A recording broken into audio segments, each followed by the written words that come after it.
Бұл іс-әрекет табыстың алтын кілті болып табылады. Ол қандай іс-әрекет? Ол не нәрсе? Оны бүгін айтатын боламыз, достар. Ендеше бастамас бұрын міндетті түрде арнаға тіркеліп кетіңіздер, лайк басып кетіңіздер, комментарий жазып кетіңіздер. Бұл видеоны достарыңызға таратыңыздар. Бұл болашақ мұғалімнің арнасы. Ендеше кеттік, достар, бастаймыз. Не нәрсе табыстың алтын кілті болып табылады? Жалпы табыстың емес, жалпы нәтиженің, успехтің, жетістіктің алтын кілті не нәрсе болып табылады? Ол нәрсе былай.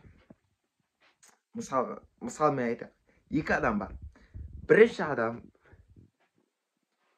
миллиондаған жолдарды біледі. Қалай не нәрсеге жету керек екен. Яғни мысалы күресші, екі күресші, бірінші күресші миллиондаған, мыңдаған, жүздеген күрестегі тәсілдерді, әдіс айлаларды біледі. Ал екінші адам болса, тек бір-екеуін ғана біледі. Тек біреуін ғана біледі.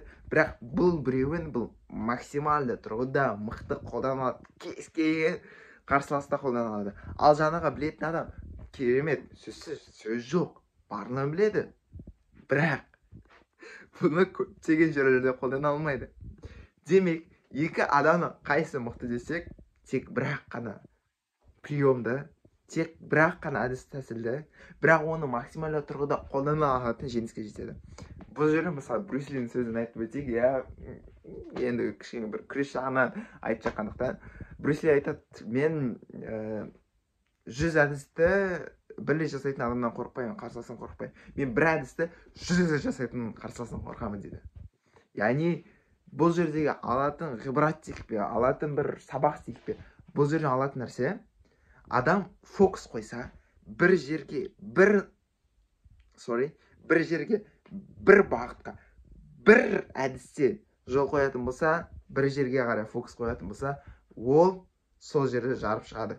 Ол сол жерден нәтиже алады. Ендеше табысқа жеткізетін нәрсе дәл осы. Яғни фокус. Саған бір жолды алу керек, бір сфераны алу керек. Сол сфера бойынша максимально алда бару керек. Осы арқылы сен табысқа жететін боласың. Алтын кілт осы, достар. Ендеше видео пайдалы болса, міндетті түрде жаңағы айтып өткенде лайк басып кет, комментарий жазып кет. Бұл видеоны достардан тарат. Мені әлеуметтік желіме тіркеліп кет. Ссылкасы описанияда. Ендеше достар, келесі видеоларда кездескенше.